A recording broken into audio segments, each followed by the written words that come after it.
In 1989, Whitney Houston had sold more records than any female artist in the history of recorded music. She had placed 7 consecutive singles at #1 on the Billboard Hot 100, a record that had never been set before, not by the Beatles, not by anyone. She was, by every commercial measure, the most successful female recording artist alive. And when her name was called at the Soul Train Music Awards on April 13th, 1989, the audience booed. Not scattered disapproval, loud, sustained boos. She had not said a word. She had not even won anything. Her name had simply been read, and the room turned against her. Her own community. This is what she did about it. The boos did not come from nowhere. By the late 1980s, something fundamental was shifting inside Black American music. Hip-hop and rap had moved from the cultural margins to the center. Artists like Public Enemy and NAA were reshaping what black music sounded like and what it was expected to say, politically direct, rooted in a specific lived experience, deliberately resistant to mainstream assimilation.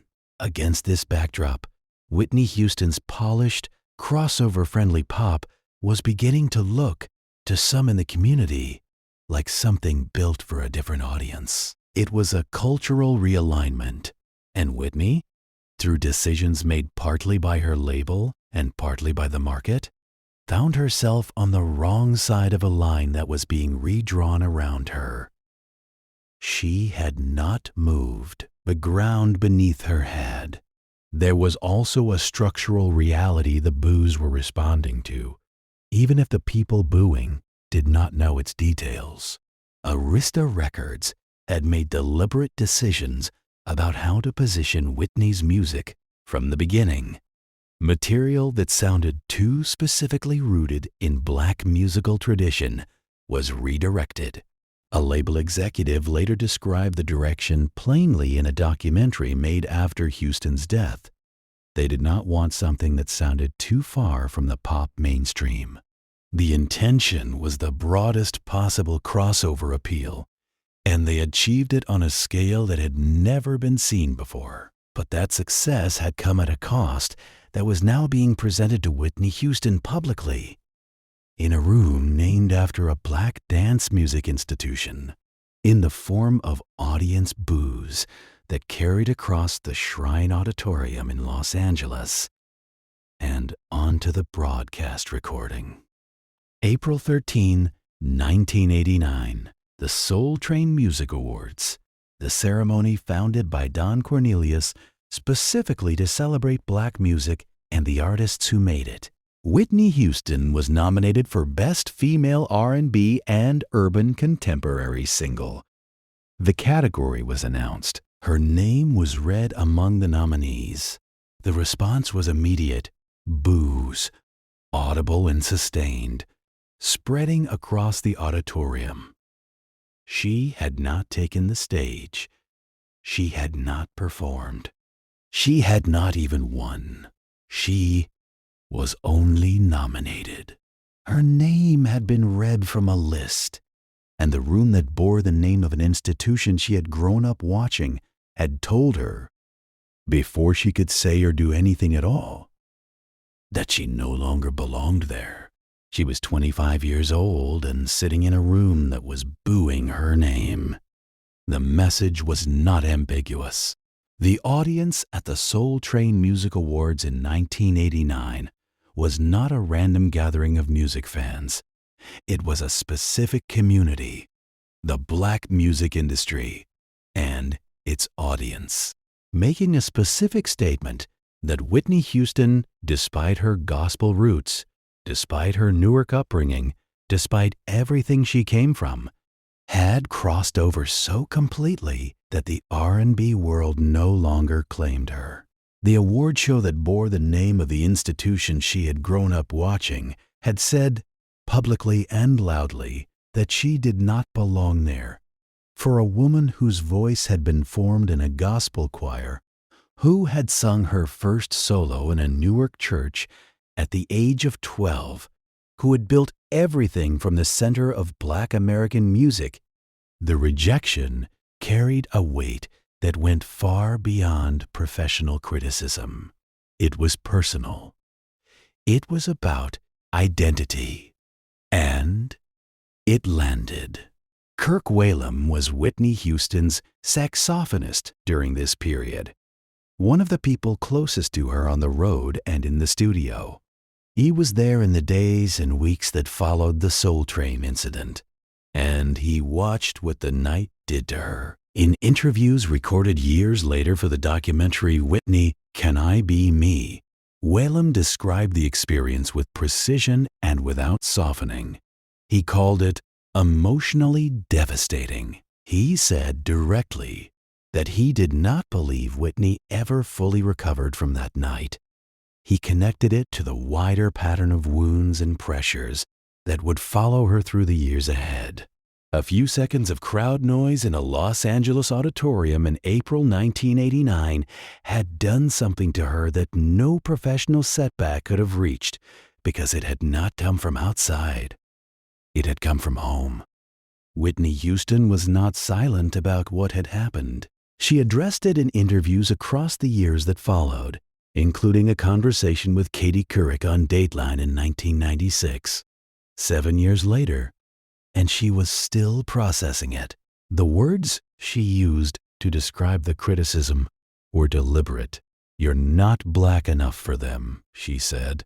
"You're not R&B enough." When you become very pop, the perception is that the white audience has taken you away from where you came from. She understood the criticism from the inside, could articulate it clearly, could trace the logic of it. But understanding it and absorbing it were different things. And there is something in the quality of those recorded conversations, the careful way she chose her words, that suggests she was still, years later, working through what it had meant to be rejected by the people she had most wanted to belong to. Whitney Houston did not retreat. She did not seek a public reconciliation or issue a statement. She did what she had always done when something needed to be answered. She went back to the music. The question being asked, "Are you really one of us?" could only be answered in sound. Words would not settle it. And so she began looking for the sound that would give the only answer the community would understand. She found it in two producers who were reshaping Black American music at exactly the moment she needed them: L.A. Reid and Babyface. They had just produced Bobby Brown's Don't Be Cruel, one of the defining records of the New Jack Swing era. They understood, from the inside, precisely what the community was responding to. Whitney went to them with one instruction: spoken or not, this time, go all the way. The collaboration was deliberate on every level. L.A. Reid and Babyface did not meet Whitney halfway between pop and R&B. The sessions produced something that was explicitly, intentionally, entirely R&B. New Jack Swing rhythms, looser vocals, a physical energy that was rooted in the same gospel and soul tradition Whitney had been trained in since childhood. This was not a commercial calculation. It was a response, a direct musical answer to the people who had booed her name at the Soul Train Music Awards. She was not chasing a trend. She was returning to something that had always been hers, the sound she had learned before she learned anything else, in a church in Newark, from a mother who had spent her life in the most demanding tradition in American vocal music. The album was called I'm Your Baby Tonight. It was released in November 1990.